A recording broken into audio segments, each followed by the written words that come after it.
देखते हैं किन किन बातों का ध्यान आपको रखना चाहिए निबंध लिखते समय। सबसे पहला बात यह है कि छात्रों को निबंध उसी विषय पर लिखना चाहिए जिस विषय पर उसे अधिक से अधिक अच्छी जानकारी हो। अब मान के चलिए कि 4 चीज आ गया, निम्नलिखित में से किसी एक पर, 20,000 लाइक के लिए बहुत बहुत धन्यवाद। निम्नलिखित में से किसी एक विषय पर आपको निबंध लिखना है। नंबर 1 दहेज प्रथा, नंबर 2 आतंकवाद, नंबर 3 चुनाव प्रक्रिया, नंबर 4 फिल्म इंडस्ट्री, नंबर 5 मेरे बच्चे मान लो कि कुछ और आ गया, जैसे खेती आ गया 5 विषय आया, तो बताओ कौन सा आपको लिखना किस पर है ना। जैसे मान लो मैंने बताया बच्चों चुनाव प्रक्रिया है ना, चुनाव प्रक्रिया, मान लो मेरे बच्चे जनसंख्या, मान लो बच्चों लोकतंत्र, मान लो मेरे बच्चे बाढ़ की समस्या, उसके बाद मेरे बच्चे वैसाखी है ना, वैसाखी पूर्णिमा, ये 5 टॉपिक दिया गया। लिखते समय विद्यार्थी को बताइए किस पर लिखना चाहिए। इन 5 में से लिखना किस पर चाहिए, उन्हें जिस विषय पर सबसे बेसिक नॉलेज है। अगर आपको चुनाव प्रक्रिया के बारे में ज्ञान है तो इस पर लिखिए, अगर जनसंख्या पर ज्ञान है तो इस पर लिखिए। तो लिखते समय इस बात का विशेष ध्यान दीजिए कि किस टॉपिक पर हमको सबसे बेसी आता है, नॉलेज किस पर है।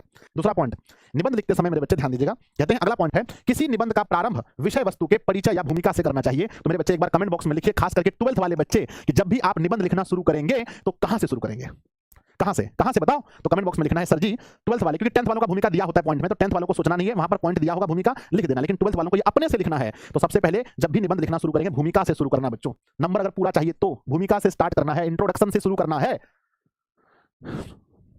चलिए पॉइंट नंबर तीसरा है बच्चों, याद रखिएगा कि मध्य भाग में विषय वस्तु को ध्यान में रखकर खुद से टॉपिक सोचकर अच्छे से लिखें। अंत में उपसंहार या निष्कर्ष लिखना चाहिए। यानी बच्चों जब भी मध्य में लिखेंगे तो विषय वस्तु को ध्यान में रखकर, ऐसा नहीं कि बीच में गए पल पल न माने टिंकू जिया, हाय हाय टिंकू जिया, इश्क का मंजन घसीले पिया। बहुत सारे बच्चे ऐसे करते हैं कि शुरू में निबंध अच्छा लिखेंगे, लास्ट में निबंध अच्छा लिखेंगे, बीच में पल पल ना माने टिंकू जिया। ये नहीं करना है, ऐसा करने से नंबर नहीं मिलता मेरे बच्चे। जब आप लिखें तो मध्य में भी इस बात का विशेष ध्यान रखना है ना। मध्य में भी आपको विषय को ध्यान में रखकर खुद से टॉपिक सोचकर अच्छे से लिखना है, और अंत में उपसंहार या निष्कर्ष आपको लिखना है। इस बात का ध्यान रखेंगे, जल्दी बताओ कि यस सर, कि मध्य में भी अच्छा लिखेंगे। अगर आप टॉपर बनना चाहते हैं तो बीच वाला जो भाग है, बीच में जो पॉइंट्स बनाएंगे यहां भी अच्छा लिखना है। ऐसा नहीं कि गाय खाती है गाय आती है, हमने देखा उसने पूछा ये वो नहीं भरना है बच्चों, समझ गए। अगला पॉइंट नंबर 4, निबंध लेखन में अधिक से अधिक शुद्ध शब्दों का प्रयोग करें। शुद्ध शब्द का किसका बताइए, निबंध लिखते समय कैसे शब्दों का प्रयोग करना चाहिए, बोलो। जैसे बच्चों मान लीजिए कि है ना मेरे बच्चे कि अंत, ध्यान दीजिएगा, अंत अब होता ऐसे है, और निबंध लिखने में आप अगर अंत ऐसे लिखेंगे तो क्या आपको नंबर मिलेगा, कभी नहीं मिलेगा। अगर बढ़िया टीचर देख लिया ना तुरंत, है ना। समाज मेरे बच्चे ऐसे होता है, अगर आप समाज ऐसे लिखेंगे तो क्या आपको नंबर मिलेगा, कभी नहीं मिलेगा। तो कोशिश करें कि निबंध लिखते समय आप शुद्ध शब्द का प्रयोग करें। ये चौथा पॉइंट था। 5वां पॉइंट को कृपया ध्यान से सुनिएगा कि विराम चिन्हों का सही से प्रयोग करें। जब आप निबंध लिखें तो कहां विराम चिन्ह देना है। हम एक बच्चा को देखते हैं कि 4-5 गो लाइन लिख देगा, कहीं फुल स्टॉप देवे नहीं करता है। कोई माखन लाल यहां ऐसा है। अब मान लीजिए कि सब दिन खैनी लगाया है ना, सब दिन खैनी लगाया है, वो हिंदी का नंबर ऐसे जोड़ता है। देखिए हिंदी में तो भाई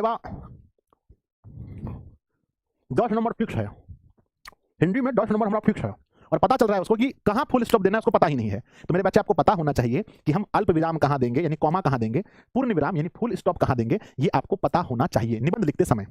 समझ गए ना। आगे, निबंध की भाषा शैली एकदम सरल होनी चाहिए, यानी भाषा ऐसी हो जो मेरे बच्चे समझ में आए। भाषा शैली कैसी होनी चाहिए, एकदम सरल होनी चाहिए। आगे बढ़ते हैं मेरे बच्चे, आगे लिखा गया है कि निबंध का सार उपसंहार वाले भाग में ही लिखना चाहिए। जो निबंध का मेन बात है, जो समराइज करना है, जो अंतिम बात है, वो सबसे लास्ट में लिखना है, उपसंहार में।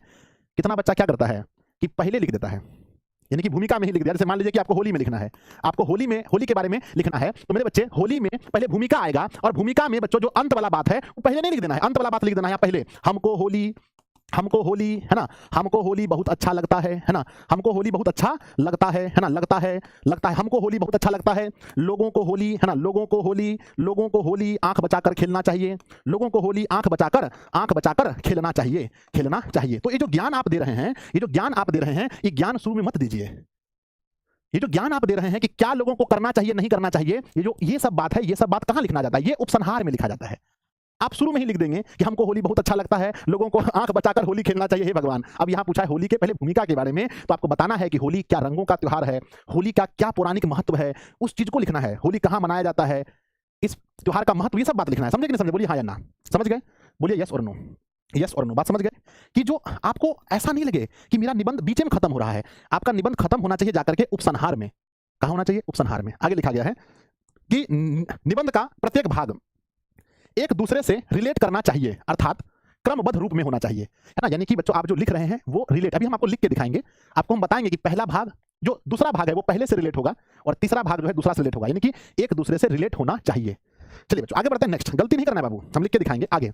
क्रमबद्धता के साथ साथ विचारों में संबद्धता, है ना, संबद्धता का भी ध्यान रखना चाहिए ना, रखना अनिवार्य है कि जो विचार आप लिख रहे हैं वो भी एक दूसरे से रिलेटेड हो। नहीं तो ऊपर में लिख लीजिए होली खराब चीज है और नीचे होली अच्छा चीज है, ऐसा नहीं लिखना है। समझ गए?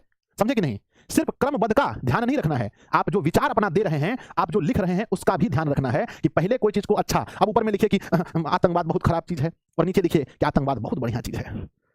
आतंकवाद एकदम बढ़िया चीज है, आतंकवाद सबको, है ना, आतंकवादी लोग जो है कहीं घुस के किसी को मार देता है, हमको मजा आता है, ऐसा नहीं लिखना है। समझे? तो मेरे बच्चे जब आप लिखेंगे तो क्रमबद्धता का स्टेप बाय स्टेप लिखना ही है, लेकिन उसके साथ साथ आपको विचारों में भी संबंधता रखना है, आपके विचार भी जो हैं वो एक दूसरे से रिलेटेड होने चाहिए। आगे लिखा है निबंध लिखते समय सदा विषय केंद्रित रहना चाहिए, यानी वो पॉइंट को बार बार याद कीजिए, हम किसके विषय में लिख रहे हैं, किसके विषय में, किसके विषय में, नहीं तो होली लिख रहे हैं बीच में दिवाली घुसा दीजिएगा। आगे लिखा है मेरे बच्चे निबंध लिखते समय शब्द सीमा का ध्यान रखना चाहिए। अब बताइए कितने शब्दों में हमें परीक्षा में निबंध लिखना पड़ता है, एक बार कमेंट बॉक्स में लिखिएगा कितने शब्दों में। तो परीक्षा में लिखा जाता है कि परीक्षार्थी 250 से लेकर के 300 शब्दों में लिखना है, या मान लीजिए कि 200 से 250 जो भी लिखा रहेगा। आप इस शब्द सीमा का भी ध्यान रखें और शब्द को कैसे गिनती करते हैं आइए बताते हैं कि मेरे बच्चे राम आज तैयार है, मेरे बच्चे राम आज तैयार है, इसमें कितने शब्द हुए बताइए, इसमें कितने शब्द हुए? तो राम एक शब्द है, आज एक शब्द है, तैयार एक शब्द है भी एक शब्द है, तो कुल जोड़ के 4 गो शब्द हो गया। तो याद रखिएगा ये राम आज तैयार है, तो ये कुल मिलाकर 4 शब्द हो गया। ऐसे करके आपको जो लिखना है 250 से 300 या 200 से 250 जो भी शब्द है उसको आपको लिखना पड़ेगा। आइए बच्चों हम आपको लिखकर दिखाए हैं। सबसे पहला जो हम जिस पर लिखे हैं उसका नाम बताइए क्या है, हम जिस पर लिखे हैं उसका नाम बताइए क्या है। संजय सर आप जिस पर लिखे हैं उसका नाम है बेरोजगारी की समस्या। हम किस पर लिखे हैं बच्चों बताइए, हम किस पर लिख रहे हैं? बेरोजगारी की समस्या। लेकिन हम आपको 10 गो निबंध देंगे जिसको घर पे आप पढ़ लेंगे ना, तो परीक्षा में मुझे पूरा भरोसा है कि वो 10 से बाहर नहीं आएगा। अगर 10 से बाहर आ भी गया तो आप इतने नॉलेजेबल हो जाएंगे कि आप उसको लिख पाएंगे। तो बच्चों मान लीजिए कि आपका जो मास्टर है वो लिख रहा है बेरोजगारी की समस्या पर, तो सुनिए आपका मास्टर कैसे लिखा है। तो शुरू किए हैं सबसे पहले भूमिका से। सबसे पहले कहां शुरू किए बताइए, कमेंट बॉक्स में बताइए सब लोग। सबसे पहले हमने लिखा भूमिका। भूमिका लिख करके हमने पहले बेरोजगारी के बारे में लिखा है कि आज के समय में बेरोजगारी केवल भारत की ही नहीं, हम बेरोजगारी के बारे में बता रहे हैं, आज के समय में बेरोजगारी केवल भारत की ही नहीं बल्कि पूरे विश्व की एक गंभीर समस्या बन चुकी है। अगर आतंकवाद में लिखते तो आतंकवाद के बारे में ऐसा लिखते। विकसित देश हो या विकासशील सभी इससे प्रभावित हैं। भारत जैसे विकासशील देश में यह समस्या और भी गंभीर रूप ले चुकी है। यानी हम बस इतना बात इसके बारे में भूमिका लिखें, बस इतना बात भूमिका लिखें बच्चों। और आप चाहें तो मेन पॉइंट्स को मेरे बच्चे, ये अगर ब्लू पेन है तो मेन जो बात है उसको ब्लैक पेन से हाईलाइट कर सकते हैं। समझ गए? तो यस लिखिए। समझ गए? तो यस लिखिए। अगर आप चाहते हैं कि कॉपी चेक करने वाला जो शिक्षक है ना, कॉपी चेक करने वाला जो शिक्षक है, जो टीचर है, आपके मेन बात पर ध्यान दे तो उसको हाईलाइट कर देना है। अब हाईलाइट करने के बारे में सुन करके एक दो ऐसा मतना रहता है, वो यहां भी हाईलाइट करेगा, यहां भी हाईलाइट करेगा, वो यहां भी हाईलाइट करेगा, वो यहां भी हाईलाइट करेगा और पूरा हाईलाइट कर देगा। तो क्या ये तरीका सही है? क्या ये तरीका सही है मेरे बच्चे? बोलो यस और नो। ये तरीका गलत है। हाईलाइट कभी भी इतना नहीं होता है। हाईलाइट एक जगह या 2 जगह बहुत हो गया, एक जगह या 2 जगह हाईलाइट बहुत हो गया। ऐसा नहीं कि पूरा हाईलाइट कर देंगे। गिन के बताइए कितना शब्द है जल्दी से।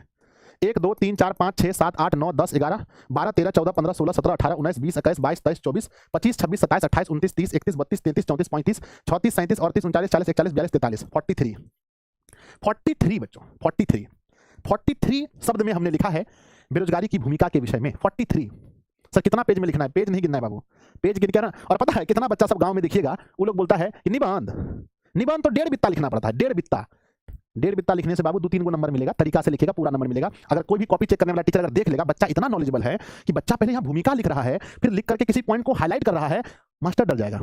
कॉपी चेक करने वाला मास्टर जो है अगर बढ़िया, अगर तेज तराक होगा तब तो सही है। अगर थोड़ा कमजोर टीचर होगा सरकारी स्कूल का, तो उतना लिखने का तरीका से डर जाएगा। वो चुपचाप बोलो भाग रे भाई, 10 में से 9 दो और भागो चुपचाप, इसका कॉपी चेक नहीं कर पाएंगे हम। समझे? तो ऐसे लिखना है। और बढ़िया टीचर होगा तो वो इसको पढ़ेंगे। अगर अच्छे शिक्षक होंगे, सरकारी स्कूल के बढ़िया टीचर होंगे, तो वो इसको पढ़ेंगे और पढ़ने के बाद देखेंगे इसको। फिर भी आपके लिखने का हम आपको दावे के साथ कहते हैं कि सिर्फ आपके लिखने के तरीके से कम से कम आपको 5 नंबर मिल जाएगा, 10 में से 5 सिर्फ लिखने के तरीके से। आइए भूमिका हो गया। अब भूमिका के बाद मेरे बच्चे ध्यान दीजिएगा, अच्छा भूमिका भी और है, सॉरी इसमें और भी और इसमें ऐड है।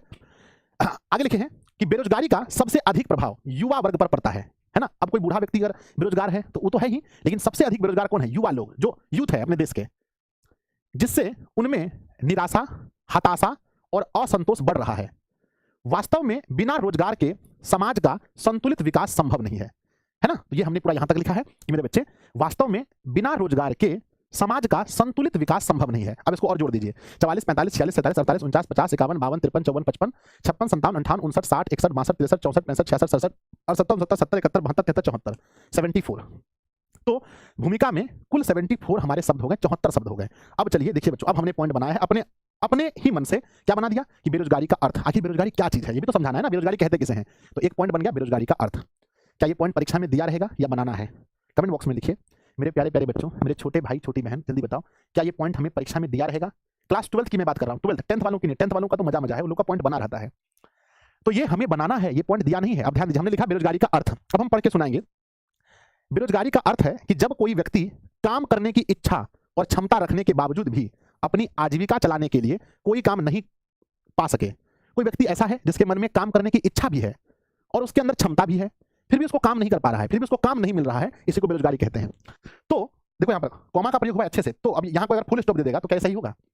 नहीं सर, तो कॉमा का प्रयोग है, तो उसे ही बेरोजगार कहा जाता है। अर्थात जो व्यक्ति प्रचलित मजदूरी दर पर काम करने को तैयार हो, फिर भी उसे काम नहीं मिला, तो वही बेरोजगारी की स्थिति है। यानी बच्चों हम दूसरे शब्दों में ये भी कह सकते हैं कि अगर कोई व्यक्ति ऐसा है जितना मजदूरी मिले उतना में भी अगर काम करने के लिए वो तैयार है, फिर भी उसको काम नहीं मिल रहा है। मान लीजिए कि आपके गांव में मजदूरी कितना चल रहा है, बताइए मजदूरी कितना है? 400 होगा, 450। मान लीजिए कि आपके गांव में 450 रुपया मजदूरी है, ठीक है, और आप 450 रुपया में काम करना चाह रहे हैं। 450 टका मजदूरी है और आप 450 टका में काम करना चाह रहे हैं, गिट्टी उठाना चाह रहे हैं, बालू उठाना चाह रहे हैं, कुदरा चलाना चाह रहे हैं, आम तोड़ने के लिए जाना चाह रहे हैं, फिर भी आपको काम नहीं मिल रहा है, तो इसी को बेरोजगारी कहते हैं।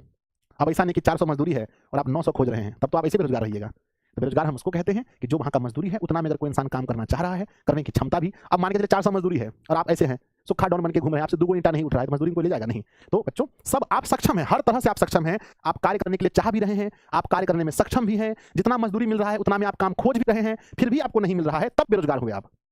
चलिए इसे ही बोलते हैं बच्चों बेरोजगारी। आगे लिखा है कि